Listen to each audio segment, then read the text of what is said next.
only last week I had some samples come in, and they're coloured sands. So the coloured sands, these coloured sand samples came from China, and they're used in kindergartens and preschools. So they're fluorescent, the red, the yellows, the blues, the pinks, etc. And we actually identified them as tremolite asbestos. And incidentally, about a week later, we had some more sands, another 20 come in, and all 20 of those came back positive for tremolite. I mean, that story you said there around the coloured sand, I mean, that's terrible. I mean, you're dealing with the most vulnerable parts of our society, as our children. Yeah. We don't actually know the risk. We don't know how likely it is that the fibre is going to be able to be liberated from that sand and become airborne, and for it to be respirable, where it's going to do most of the damage.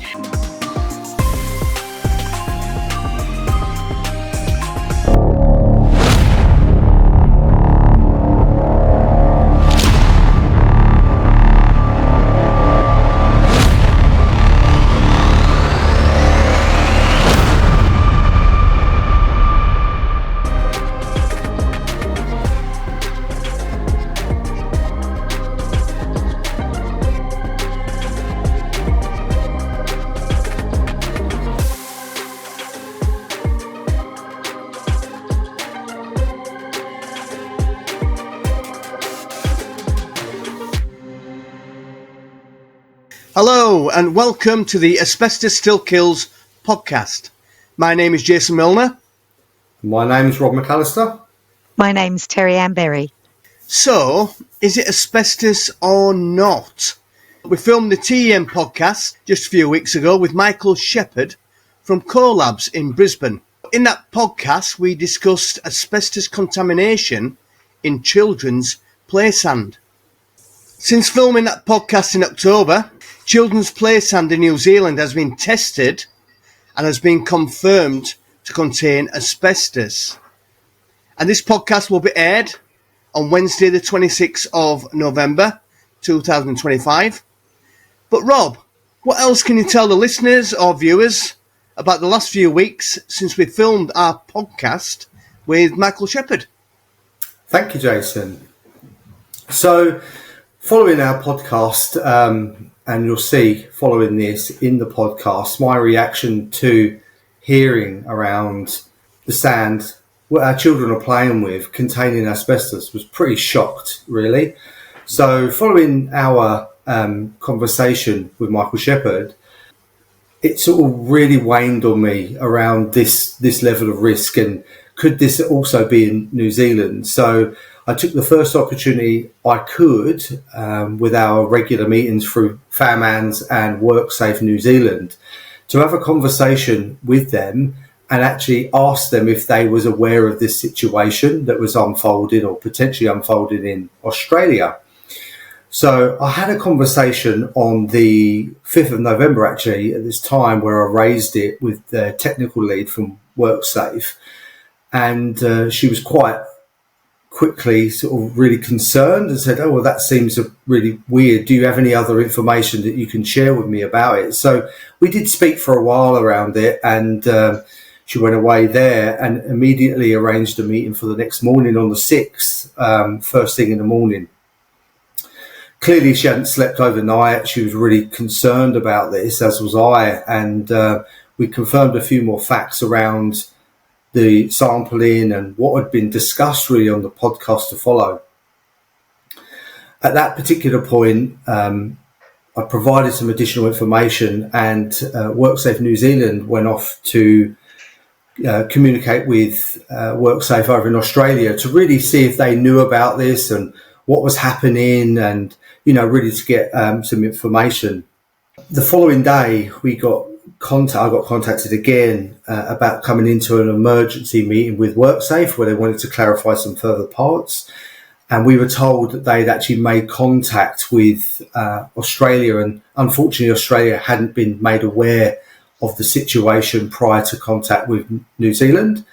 and that they would be looking into it. So as part of that, from my understanding at that point, they went off and had a conversation with the lab and said, hey, we need to have this information released to us as quickly as we can to verify this. And from that particular point moving forwards, we saw quite a lot of things unfolding from that point in media circles. And, that's when we started to really see some SAN products with risks being published. So alongside that, with other concerns that we had around other products that are readily available in New Zealand at that time, in big box stores that parents can buy and so forth, as FAMANZ, we decided as a board that actually picking up the mantle early on and doing some initial testing to try and verify and give their regulators some more information around similar SAN products in the market would be a good thing to do. So we instructed a local lab based in New Zealand to purchase a lot of these products off the shelf and to do some testing for us. So we went down that road because we were really concerned, and it was that we shared that information with our regulator and said, look, hey, we're getting this stuff done and we'll keep you informed. Well, moving and we instructed a lab called Accurate over here, Accurate Consultancy. They went out and did that. They test under UK standards as well, which is great, HSG standards, because that enables them to identify tremolite as a particular item in their accreditation. They're allowed to do that. So they went off and did that. Well, within the next day or so, we got the results, which were pretty alarming, and they really identified to us that tremolite was existing in the Kmart sand. All sand tested from Kmart had returned positive samples. So it was pretty alarming there. That was provided back to WorkSafe. WorkSafe then communicated that over to our colleagues over in Australia. And as you've seen, we've had a bit of a media storm from that point forwards. As that moved forwards and things started to happen, things were being said in the media. So I was contacted actually by ABC News Australia, and they wanted some clarification around how this had occurred. So I explained that story, and that was published only a few days ago in the news over there, while we continue to work through more products that we're testing. So from that point, I'll say from a FAMANZ hat on, that everybody in FAMANZ is committed to trying to find this material and support our regulators to assess as quickly as we can. So that's how it unfolded, and that's where we are today. Thank you, Rob. That's a good synopsis. So I know in the ABC media article it says that the A.S.K, Asbestos Still Kills Podcast, was produced by FAMANZ, which is not the case. We have someone from FAMANZ, yourself, a director from the board. It's not produced by FAMANZ, so we thought we'd clear that up. Terri-Ann, what are your thoughts, and should parents be worried? Yeah, look, I think they should be worried. If it were me, I would be worried. I think there's a few things that we need to make quite clear here, in that the product is called Magic Sand. And people have been asking, well, where on earth did tremolite come from? How did it get in there? It's not actually sand, it's a mined product. And when you're mining a mineral type product, there's always a chance that you could include and incorporate a mineral like asbestos that could be dangerous. And so that kind of mined product really needs to be checked. Now, I don't know the circumstances around that, but I do think that maybe this is a learning here, that these sorts of products should be checked. I'm particularly concerned about the fact that we're talking about loose fibres here. Now, we don't actually know the risk. We don't know how likely it is that the fibre is going to be able to be liberated from that sand and become airborne, and for it to be respirable, where it's going to do most of the damage. And I think, again, it's another learning point for us, that we actually need to be able to ascertain the risks in these sorts of scenarios. And whilst I think that, this hopefully isn't the sort of scenario we're going to see very often, we also know that asbestos has been used in over 3,000 different products. So it's not like we don't already have quite a lot of asbestos already in our environment. So I think that what we really need to be doing as a nation in New Zealand is actually looking at, well, how can we actually properly ascertain risks when we find asbestos in products like the magic sand, but also in some of our building products. And what can we do, not just to support people who are in an occupational field, but I think where the support has perhaps not been quite so strong has been our communities who have said to us, look, we're very confused. Some people have said it's really low risk, and then other people are wearing full PPE suits, and we don't really know where to turn with this. And I think it would be great to have a group or a body that can give this advice, and it can be clear and calm and consistent. And I feel at the moment that because this probably came about suddenly and people weren't prepared for it, we didn't really have that sort of group of advisors that could actually, go out to communities and give that reassurance. And in terms of the actual scenario, the actual product, the actual testing, how it all happened, most of us don't actually know that. So when it comes to trying to actually clarify what the risks are, it's a guess. We don't actually know. We know we're dealing with a very dangerous substance. We don't know how likely it is that anybody breathed in the fibres. So I think, again, this is a real learning point for us. As of today, WorkSafe have released guidance on this, or updated guidance, in regards to sand that is in sealed tubs, or it is around the classrooms. They're still treating it as a Class A because they don't know enough about it, so they go in the worst case scenario. So, but you can understand in the future, and Australia's saying they're going to do more testing on products. So you've got the sand, you've had the fire doors before that were confirmed to be asbestos contaminated. Then what about the face paints? What about the talc products? What about crayons? Yeah. You understand that there is a lot of products coming into New Zealand that could potentially contain asbestos. So who takes the reins to test them all then? That's a really good question, and that's something that has been top of media's questioning, to be honest with you, over the last few days as well, is that we have a great system when it comes to asbestos in the workplace. We have a great system when it comes to building products with asbestos in it. There's a whole industry built around managing those risks.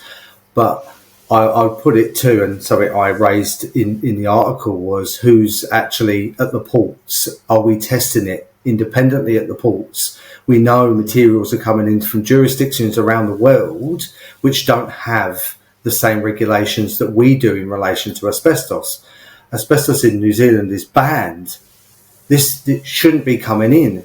And if it is coming in, the question I have is, are we checking it? And if we are we doing enough? So there are some big questions and some concerns was raised to me. And a point that you raised, Terri-Ann, in relation to how do you respond to that if it's not a workplace event? If it is a domestic dwelling event, thousands of people are communicating in, I've been told, that they're concerned about their children. Health New Zealand have done a great piece of work and putting a phone line up and allowing people to contact them in that case. But the problem there lies in is, what is the next step? Do we have a process really in New Zealand to be able to respond to this collectively across government organisations? And that's something I feel that we're lacking at the moment, and we need to learn from this incident and go forwards with a better way of dealing with it, as you say, Terri-Ann, to stop this anxiety coming in from parents and others. I mean, should it be tested by the suppliers before it comes in? And then should have a certificate saying it is asbestos free, but can that be relied upon? What do you reckon, Terri-Ann? Well, I mean, if you think about it, if you've got a chemical coming into the country, you'd have a material safety data sheet, and it would declare what was in the particular chemical. So I suppose, and this really only works for asbestos, but if you've got the sort of product that has been mined, and it's not a building product, but it has been mined from a sort of natural environment, then I think that we should be able to demand that the suppliers have tested this and that they've done their due diligence before they send it out to a country that banned asbestos in 2016. But I would probably add to that as well and say, something I've always lived by in this space as an assessor is the saying, trust but verify. So if we applied it in that way to border force, we'd say, look, they should be providing evidence that they have been doing some testing. But because of the severity of this type of material and the risks associated with it, as has come to light here, the verification part really needs to be focused on, in my view, because in that, taking random products and testing would at least give some semblance of oversight, so people sending it in can have their essentially stuff marked there, and also give some more confidence for our people in New Zealand as well, and parents, that actually we are doing everything we can reasonably do to keep on top of this stuff. I'd like to really hope that when our doors open and we're allowed in more building products to come from overseas, that is checked, and those products that come into our markets are checked for asbestos content, because the rules that we have and the ban that we have isn't the same all over the world. I think it's something like between 67 and 69 countries have banned asbestos, and that's certainly not all the countries in the world, and we're still producing it in Russia and other countries. Well, going forward, we need to know more about the sand itself. I know asbestos has been detected through PLM, polarised light microscopy, also TEM, when the results have come back negative with PLM. But it'd be nice to get some more information from the laboratories. Do the fibres stick to the sand? Are they loose within the sand? What about disturbance? Does it release the fibres? So do you think this should be done going forward? Terri-Ann? Yeah, absolutely. I think TEM is just so important. We've already seen incidences where fibres have been detected at quite high concentration. There's been a bit of a panic. Then it's gone for TEM and it wasn't asbestos in the first place. And in that instance, it actually led to a lot of money being spent on decontamination that wasn't necessary. So TEM is such an important sort of gold standard of the industry that I do think that it's important that we use that for clarification. What do you think, Rob? Yeah, I mean, situationally, TEM, as you'll hear in the podcast to come, is a valuable tool in the arsenal to be able to identify risk, really, when it comes to those set materials. Absolutely. And I think it is something that we should be moving forward with as an industry, personally, because the detection levels there, even on other products, is much higher, and it enables us to really clearly identify where asbestos is. And it is, for want of a better word, the gold standard for detection. And several jurisdictions around the world use that as a detection method.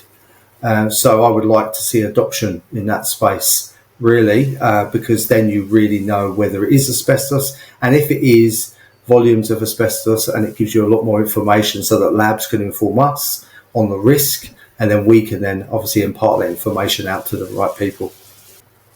I think the challenges with TEM, as we know, there's no TEM or commercial TEM lab in New Zealand. There are 2 in Australia and America, and also Europe as well. So I'm sure there will be a backup of samples being sent over to Australia and America at the moment, which are awaiting the results. So that will be one of the challenges going forward, especially with the areas that are shut off, as a presumption that they are contaminated with the asbestos sand. Absolutely. Absolutely. We could even take it a step further for importers. We talk about testing, and what would stop us asking importers to use TEM as a method of testing their equipment to give us verification, validation that it doesn't contain asbestos? I think, we need to really think laterally as an industry and come up with better ways of doing things. We've seen with this and what's happened that this has slipped through the net. And, as I say later in the podcast, our children, our tamariki, these are the most vulnerable parts of our society, and we really can't be in a position where giving them, and parents are generally giving them kids toys and wanting them to play with them, and to find out that that's contaminated with a carcinogen, soul destroying, and it shouldn't be. It shouldn't be. We have the technology, so let's start adapting our systems to use it. Yeah, and I'd also like to say that I agree with that, and remember as well that the way children play and handle things are quite different to the way adults handle things. You know, they throw stuff around, they pick stuff up, they put it in their mouth, they do all sorts of things. So I think, you know, we really do need to make sure that we are protecting that vulnerable part of the population that will use products like this in a bit of a different way to the way an adult might handle it. So I think that's really important that we consider here who's actually being impacted. Absolutely. And hopefully going forward, more tests will be done on the sand to detect its friability and see whether it does release fibres easily, and it'll give us a bit of an indication of exposure. Maybe that could be covered on a future Asbestos Still Kills podcast. Yep. So thank you very much, and I hope everybody enjoys the podcast. All right, see you soon. Cheers. Cheers. AMC, expertise you can trust. There is a new dawn in New Zealand. Property owners and organisations face increasing asbestos responsibilities. Asbestos management can be a complicated maze to navigate. It's easy for a client to drop the ball, but with the right guidance, you can manage your asbestos safely, confidently and compliantly.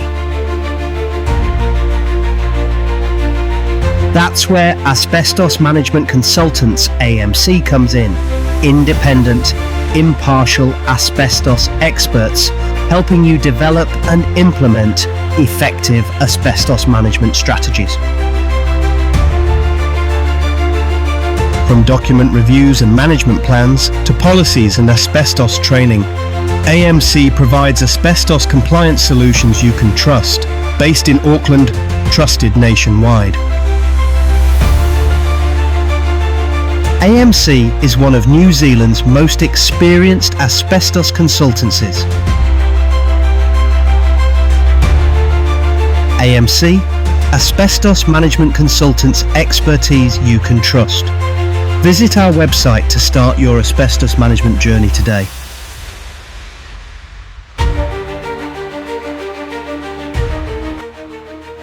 Visit our website at www.asbestosmanagementconsultants.co.nz.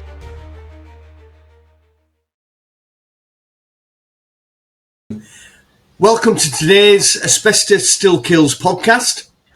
My name is Jason Milner. I'm Rob McAllister. Today's podcast is it asbestos or not? So you've sent your bulk sample for your asbestos survey for analysis in an IANZ or NATA or other accredited laboratory under PLM, polarised light microscopy, and it results in a NAD result, no asbestos detected. However, you send that same bulk sample for TEM, transmission electron microscopy, and you get a positive asbestos detected result. What's going on? Why the disparity, and what's the difference in results? Well, here is Michael Shepherd from COHLABS TEM in Brisbane, Australia, to explain. Welcome, Mike. All right, thank you, Jason and Robert. So, looking forward to the discussion.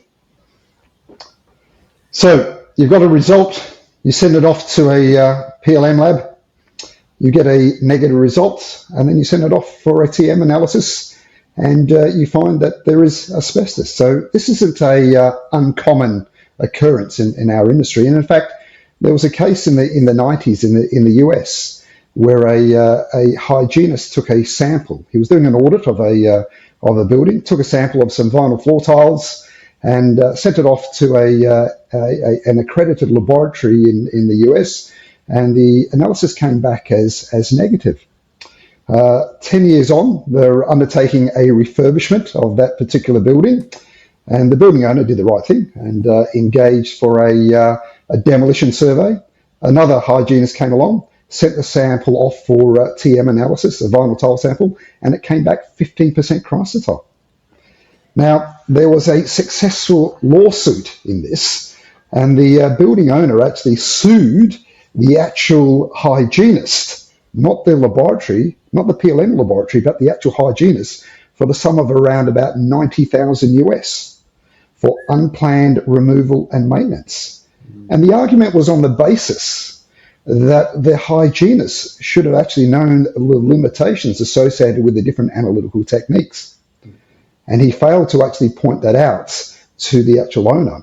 And as I said, this case was successful in the US in the 90s. So that's not to say that we've seen any cases here in Australia, but that's not to say that it won't happen in the actual future. And I think people need to be really aware of the limitations of the various different analytical techniques. So if we look at, let's say, polarized light microscopy, for example, and that's what we typically use for bulk sample analysis. Now, that is an indirect method of actually determining whether something's asbestos. So with electron microscopy, we're actually confirming the chemistry of the actual fibers. We're actually determining the crystal status or the crystal structure directly. But you see, with PLM, it's indirect, because what we actually do is we look at optical properties and compare them against reference standards. Now, we know with asbestos that they have a wide variation of optical properties, and some minerals exhibit very, very similar optical properties to that of asbestos. So this is a big issue in our particular industry. Now, the main difference between, let's say, polarized light microscopy and electron microscopy is the resolution. So with polarized light microscopy, we use light as our source, but with electron microscopy, as the name suggests, we actually use electrons. Now, those electrons allow us to actually view samples or view fibers at a lot lower or a lot higher, well, we can see the very, very small fibers, okay? Yeah. So typically for PLM, we can get down to about 0.2 of a micron. Yeah. For SEM, low resolution, probably about 10 nanometers to 30 nanometers. For high resolution SEMs, around about 0.2 nanometers. And for TEM, we can get down to very, very small. We can get down to 0.01 nanometers. So that's the big difference. Now, the problem we have with samples and non-fibrous samples like vinyl tiles and mastics, okay, is we have the matrix. And that matrix tends to obscure the fibers. And unfortunately, we have a lot of laboratories that don't undertake sample matrix reduction techniques because they're measured on the number of samples that they must do per day, and time is money. So they don't ash, they don't use solvents, they don't use a range of, let's say, matrix reduction methods. But even if you use those matrix reduction methods, there's still a high probability with tiles and other samples where we have very, very fine fibers in there that you won't see them using light microscopy. Now, for a successful unequivocal identification by PLM, you can only basically, the dimension or width of the fiber that we can get successful dispersion staining to call something an asbestos fiber against its theoretical colors is 1 micron. Now, in vinyl tiles, what we're seeing is fibers less than 0.2 microns. So it's not uncommon to actually see PLM analysis on samples like mastics and tiles where we've got the matrix and we have these very, very fine fibers returning a negative result, and then we find it by electron microscopy. Does that make sense? Yeah, it does. And there's a lot of laboratories within New Zealand that do not do the matrix reducing technique. The difference between, and one of the questions that I typically get asked is, what's the difference between SEM and TEM? Now, it really comes down to resolution. So with scanning electron microscopy, the electrons scan off the surface, okay? And we measured the backscattered rays. With transmission electron microscopy, the actual electrons transmit through the actual sample. So that allows us to get to that very, very small sample or fiber dimension. We can actually see it. Now, because the actual electron beams can actually go through the actual sample, we can actually look at the crystal structure of that. So SEM has 2 criteria for unequivocal identification. One is the morphology, so it must meet the asbestiform morphology. And, the Australian standards have that, AS 5370 and 4964 have that. they're typically 20:1 length to width aspect ratio, fibres in dimensions less than 0.5. They show, fibres in bundles, splayed ends, curvatures, etc., etc. So you can see that quite easily with both TM and SEM. They also basically determine the chemical composition, the chemistry. So we can actually determine what the chemical composition of that fibre is. Where TM has the advantage is that can actually have a look at the crystal structures, because we do get some minerals that basically have very similar chemistry to asbestos, all right? So things like, let's say, amphipholite and talc have a very, very similar chemistry, okay? And their morphology is very similar.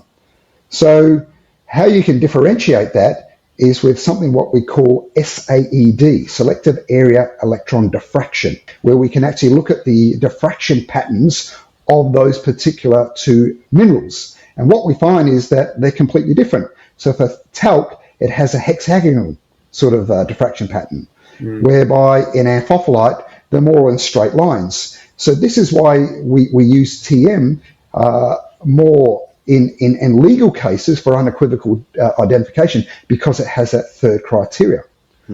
Where scanning electron microscopy has the advantage over TM is because TM, we can only see two-dimensional structures.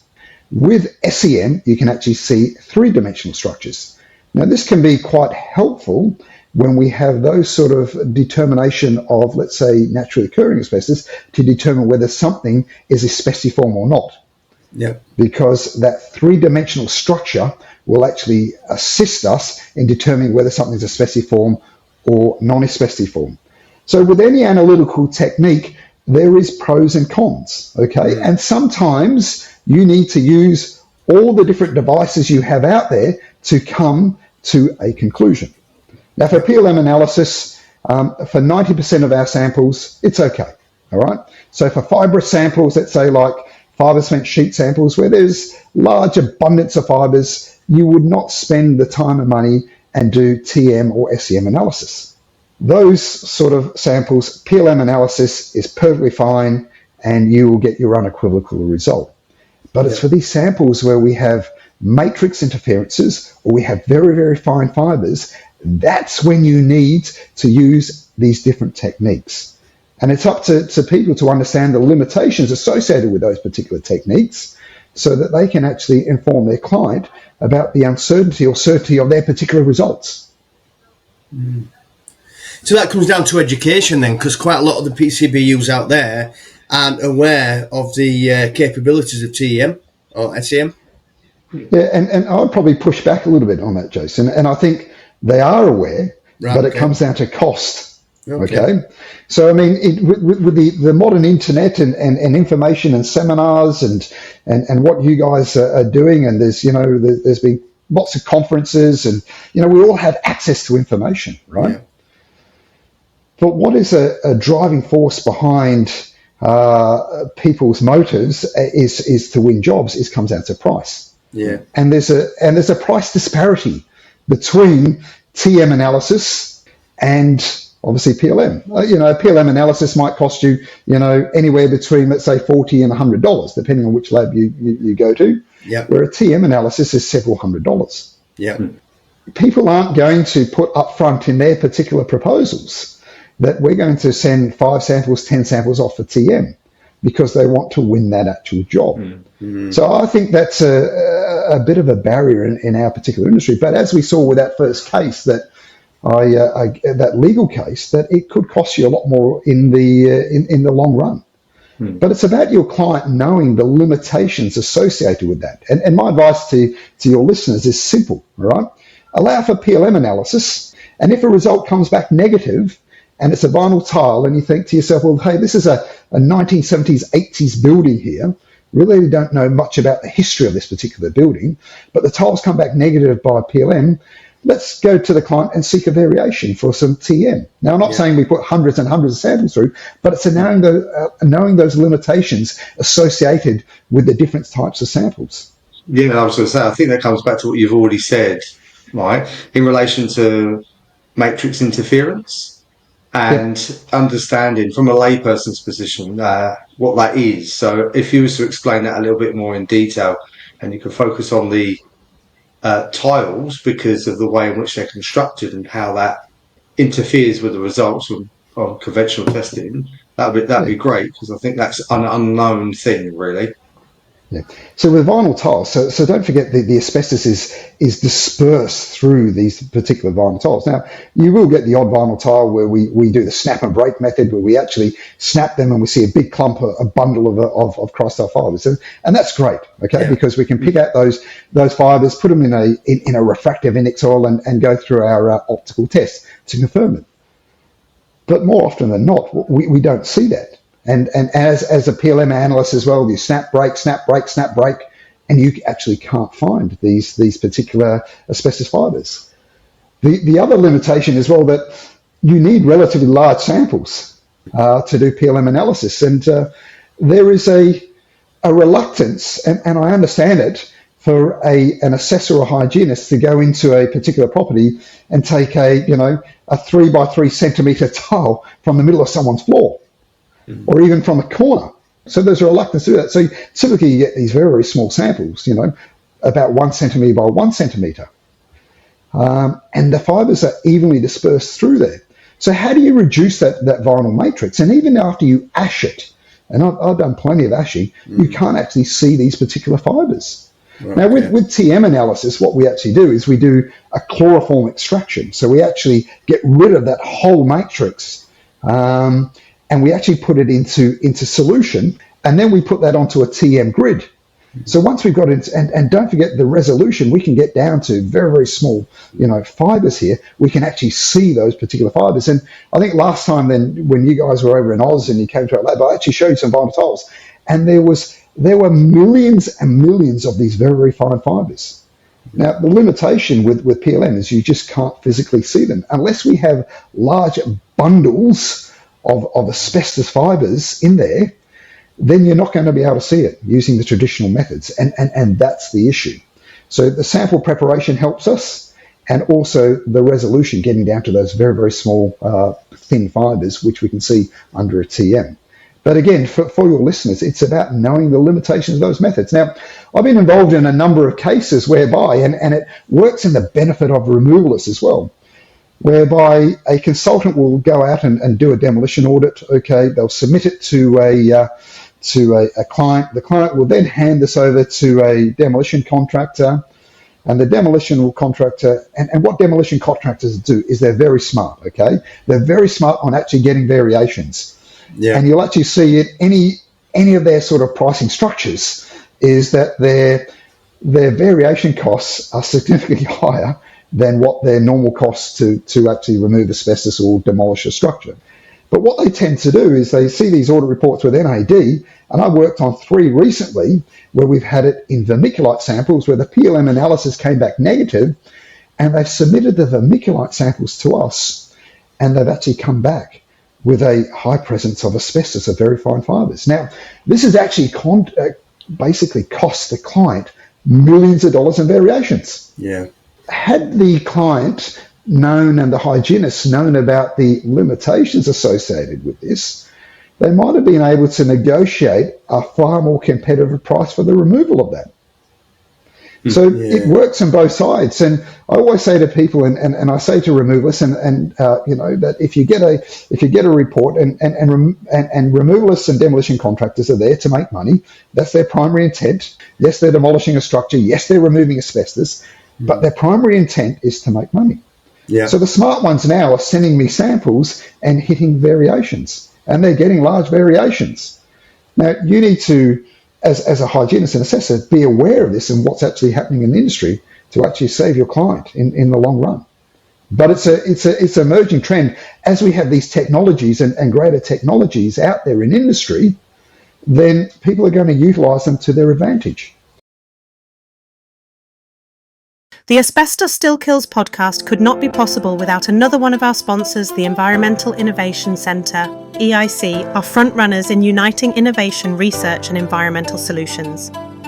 EIC is an impartial, independent and science-based consultancy who will provide robust, reliable and independent evidence of your commitment to sustainability, practical, science-based solutions for ongoing environmental problems to support your longer-term journey. A single consistent voice to communicate complex scientific and technical issues to staff and customers. If you have publicly stated that you have sustainability goals, we are the team to help you achieve and validate them. For more information, go to www.environmental-innovation.nz. EIC, leading the change for a sustainable tomorrow. And we see this in the medical world, and many years we went for X-rays, and now we see MRIs. Now, what you can see in an X-ray is completely different to an MRI. Okay, but you just can't stop at an X-ray and say, listen, a doctor can't say to you, well, listen, Jason, we didn't see that tumour because we only use X-rays. And then you go and see Rob, and he's used an MRI, and he said, yes, we've actually seen that tumour. I mean, that, unfortunately, Jason, that doesn't wash, and unfortunately, you'll be on the other side of the law if someone wants to take action against you. So it's, medical practitioners know the limitations of their particular methodology and their analytical equipment. We as hygienists need to know that as well. The clients would actually save money then if they had the TEM sampling done prior to tendering the work, the asbestos removal work. Yeah. And listen, we've had this issue with fire doors, and obviously, I think New Zealand was the first one to find this issue with the contaminated fire doors. Yeah. And I've had phone calls from your colleagues in New Zealand and said, Mike, the clients want to go down TM, and they want to actually understand, whether there's asbestos there or not. And we've got 600 samples. Can you TM? And I said, that's ridiculous, guys.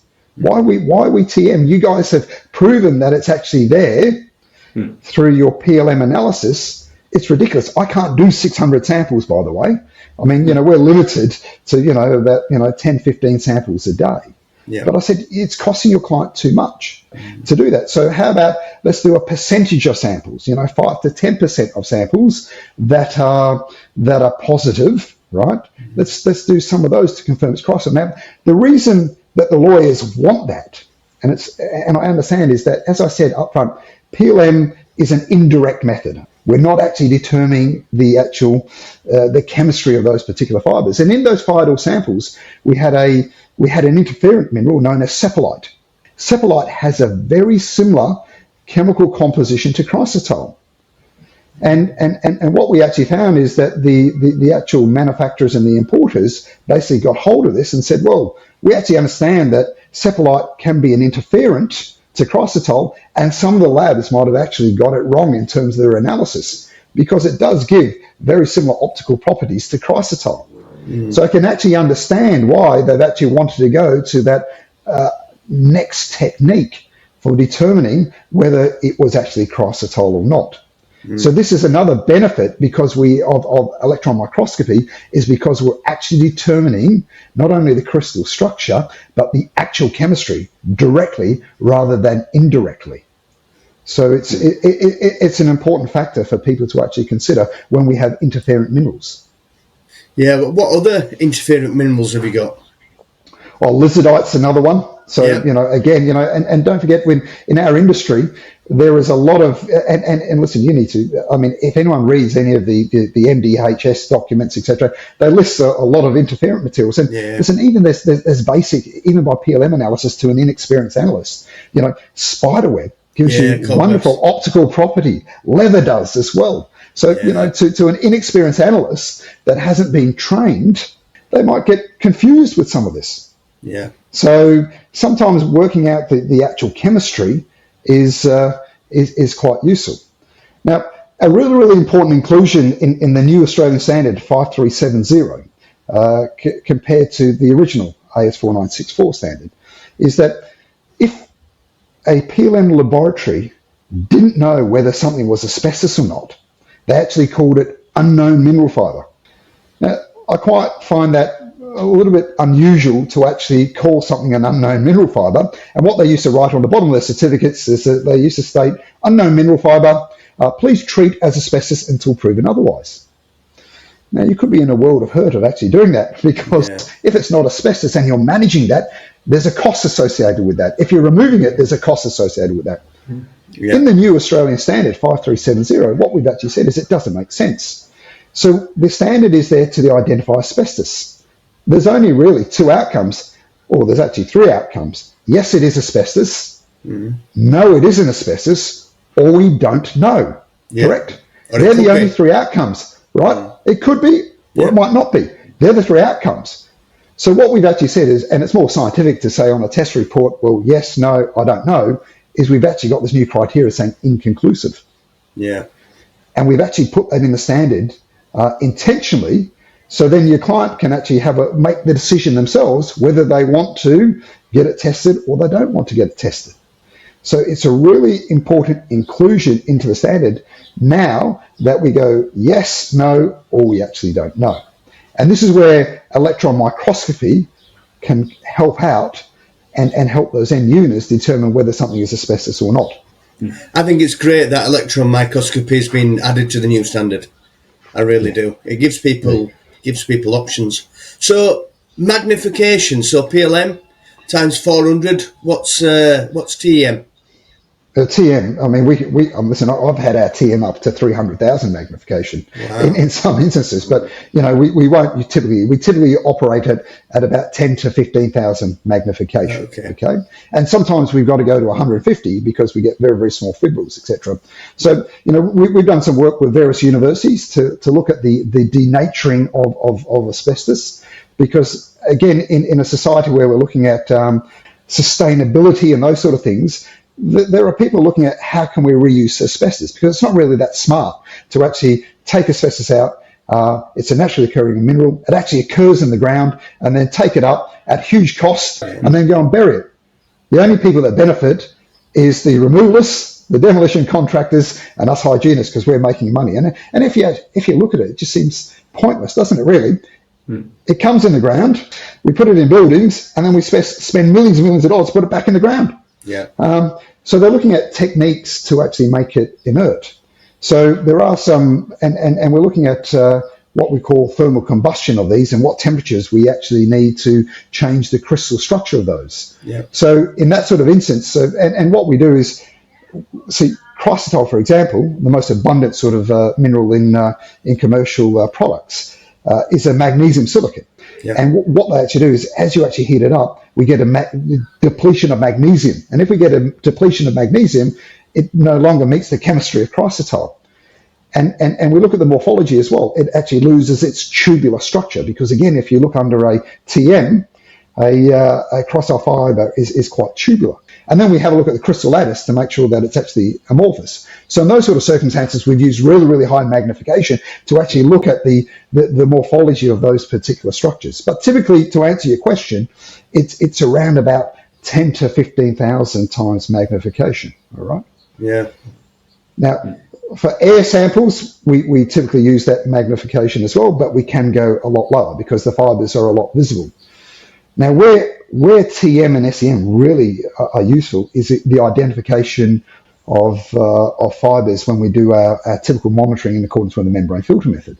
Yeah. Now, what I find quite interesting in all this, and people know this, and the British Occupational Hygiene Society only a few weeks ago published this on a LinkedIn post, that they said that the average diameter of an asbestos fibre is between 0.02 and 0.03 microns in diameter. Now, if you stop and actually think about that, okay, we can't see under light microscopy less than 0.2 of a micron. Yet we're saying that the average diameter is 0.02 and 0.03. And we've got people going out there setting up clearance air monitors in these areas, and we're not even measuring the average diameter of a asbestos fibre. And yet we're saying it's clear and it's safe for reoccupation. And that's why in places like the States, for example, they actually do, for clearances in schools, they mandate TM analysis. And they actually state in there that you need to take 5 indoor samples, 5 outdoor samples, and they take volumes, greater than 1,000 litres, and you take three blanks, but you must actually undertake TM analysis. Now, their counting criteria is somewhat different to ours. So again, our counting criteria is, greater than 5 microns in length, less than 3 microns in width, and a length to width aspect ratio of 3:1. So they have what they call the Asbestos Hazard Emergency Response Act, AHERA. So this initiates this TM monitoring. But their criteria is that no minimum width, fibres greater than 0.5 microns in length, so a lot lower than ours, and a length to width aspect ratio of 5:1. Now, I would argue that they're affording a lot more protection to children in schools than what we are here in the Southern Hemisphere. Have they got the capacity to test and analyse all those samples then for the schools? Well, they do, and again, this has been one of the let's say the constructive criticisms of TM, and people say, well, listen, it costs too much money, we don't have the capacity, but capacity grows. When there is a need there, the capacity will grow. And they had the same argument in the US many, many, many years ago. And they have the capacity. They have the capacity in Europe now. So yes, that argument initially, but as the need for this sort of analysis grows, then people see the opportunity to invest in this sort of technology. And we see in Australia now. I mean, we have electron microscopy here in Queensland. We have it in New South Wales. We're getting it in Victoria, okay? We have it in Western Australia, and this is on the back of the last 2 or 3 years. And there'll be more players entering the actual market. And costs will basically come down as well. Yeah. Because people will look at efficiencies in their organisations. Now, I can't run efficiency models in COHLABS now because I don't have the workload. Yeah. But as I do get the workload, efficiency models, I can extend my hours, I can run shifts. I can put additional resources. I mean, we can operate. So one of our industry partners, ITGA, run 24/7. Because again, electron microscopes are expensive pieces of equipment. So you want to maximize them. It's like the taxis on the roads, I mean, a taxi license used to cost $400,000. You didn't operate that from 8 till 5. You operated it 24/7. So these are asbestos. These pieces of equipment cost millions of dollars. Depending on what sort of TM you get or SEM. The low resolution, SEMs you can buy for $100,000. The high resolution are up, around the $1 million like the TMs. Yeah. But industry will respond to the need. Yeah. So this whole argument that it's expensive, there's not the capacity. Capacity will grow as the need. But we, as hygienists and professionals in our particular space, need to be aware of the limitations of what we do, because you will get caught one day. Yeah. And you'll have someone like myself or one of you two fine gentlemen basically representing someone in a court of law and saying, well, you said it was safe, but it wasn't safe, and you should have known as an expert in your industry the limitations associated with that methodology. We need to, we go out there and we sell ourselves as professionals, but we need to know what we're doing and the limitations of what we're actually doing. Yeah, the consultants for the labs that are analysing the PLM will have to put caveats within the reports. Yeah, well, we do now. I mean, on all our PLM reports, we actually put a disclaimer on there stating that, any negative result for samples like mastics, BM, vinyl tiles, a whole array, that we recommend further analysis to be undertaken. So that basically tries to reduce my liability. Yeah. And it's up to the client to then basically decide whether they want to proceed with that another analysis. And a lot of lab reports, in honest, I actually see that on their PLM reports. Yeah. Now, in all honesty, 90% of your clients aren't educated. Yeah. Okay. And they won't see that little one-liner in fine print. And, if you use, various laboratories, they usually have about 20 pages of limitations at the back, and it's sort of hidden at the back there. And we've all seen those reports. Yeah. But you need to be aware. And if you're a hygienist not associated with a laboratory, I think you've got an added responsibility to actually point that out in your actual report, rather than actually relying on those limitations that are on page 350 in fine print of an analytical report. I think it's your responsibility to actually point that out in your actual reports to your clients.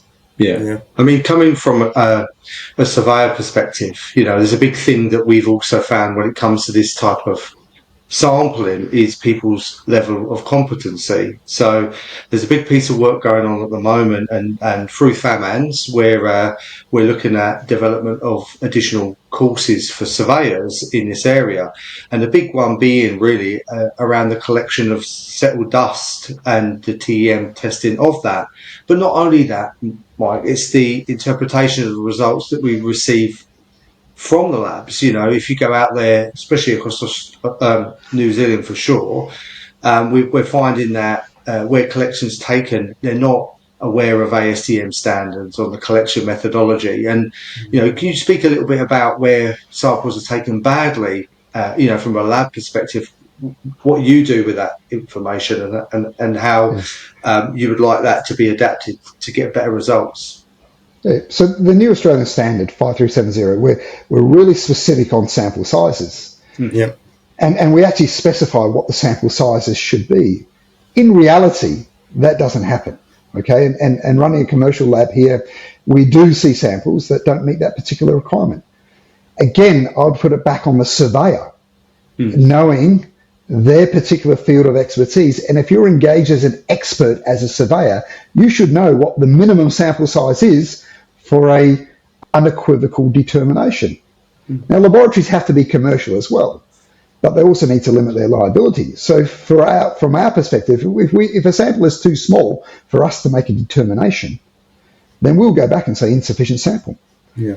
If people ask us to do analysis of certain samples, so for example, we received some talc samples from China, and the client actually asked us to do PLM analysis. I refuse to do PLM analysis on a talc sample because I know how small the fibres are. Yeah. Go and find another PLM laboratory to actually go and do that. But we will go and do TM analysis. So it's up to the laboratories to also push back. Swab sampling is a really interesting one because predominantly people and consultants love to take swab samples, and they used to use these sticky tape samples, and we know the limitations associated with that, and they cut it off and it'd get twisted around their bloody fingers, and they try to swab a particular surface, etc., or they use adhesive pads, etc., and then they find a result that comes back with a hand-picked result. So hand-picked means that the asbestos wasn't evenly distributed amongst that particular swab sample, and they find a few little millimeters of asbestos, and they'd recommend to their client, and they'd come and say to you, Rob, listen, we found asbestos. Let's basically decontaminate that room, throw out the carpets, throw out the computers, pull down the projectors, okay?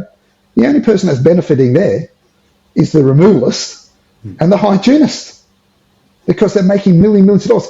There's no decision-making process about the risk associated with that.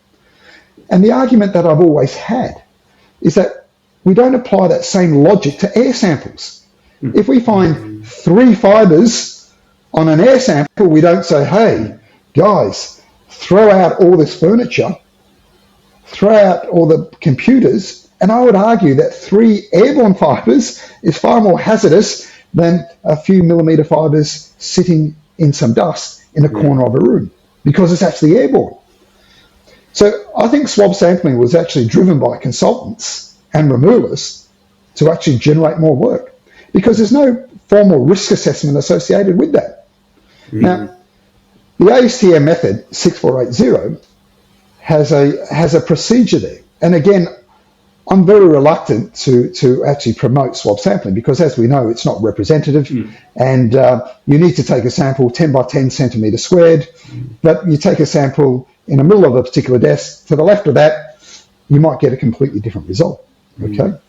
Now, it is a useful tool to actually inform a decision-making process, to probably inform whether we need to do some more investigations. So the ASTM method uses a wipe sample, and it must be a clean room wiper, not ghost wipes. And the reason we use clean room wipers is because they're non-fibrous, non-woven, because we don't want any obstruction when we actually analyse these samples. And what effectively happens is that people wipe a surface, they then actually put it back they fold it up, put it into a sample bag, they submit it to us, we take it out, we then cut it into strips, put it into a beaker of known volume of water, we then put it into an ultrasonic bath for a period of time, and the theory is that the fibres dislodge into that particular solution. We take aliquots of that, put it on a TM grid, and actually count it. And there's certain documents out there in the US, Millet and Hayes has one, that actually does some sort of risk assessment associated with that. And it's really it's there to help guide people on the decision-making process. It's not the be-all and end-all in terms of what you need to do in terms of cleanup. It's a tool for your decision-making process, and that's the important aspect of this. So, for example, if you get something like a million fibres, which I've seen per centimetre square, well, you've got a potential contamination problem, and you might need to go back to site and actually do some further investigation. But if you've got levels, let's say, of 1,000 structures per centimetre squared, again, you might say, well, that looks quite, and again, in Millet and Hayes, they say, well, that's considered a background level. The problem is that you cannot, and it's very, very difficult to correlate the levels in a dust sample to what's in an airborne environment. Yeah. And we know as experts in our particular field, that's what drives the risk assessment. How much of this particular material is actually getting into the airborne environment? Mm-hmm. So taking a dust sample doesn't mean that there's a high risk. What it is, it's a tool for decision-making process. And that's what I try to convey to people when they take these sort of samples. Now, again, if there's a large accumulation of dust, you're far better just scraping that dust with a paint scraper or something similar into a bag and sending it off to a lab for analysis, okay, rather than using a wipe sample. And they can treat that like a soil sample or any other non-homogeneous sample as opposed to a wipe sample. But when you have, let's say, low levels of dust on a surface and you want to make an informed decision, then yes, you can actually do that. But let's not go out there and take millions and millions and millions of swab samples without knowing what your primary objective is of that particular sampling. Yeah. And I always say that to people, before you take any samples, what are you going to do with the results if you actually get an unfavourable result? And think about that before you actually submit it to the laboratories. And unfortunately, we have a lot of people in our particular industry that actually don't do that. They take a sample, it might be a swab sample, and they get a result and they go, oh, crikey. What do we do with that now? And they come to people like me and I said, well, I don't know anything about the context of that particular site. I can't make that decision making for you. This was a tool and you should have considered that before you actually took the sample. And the same with air samples as well. Yeah. Think about the context of the situation and what are you going to do if you get an unfavourable result.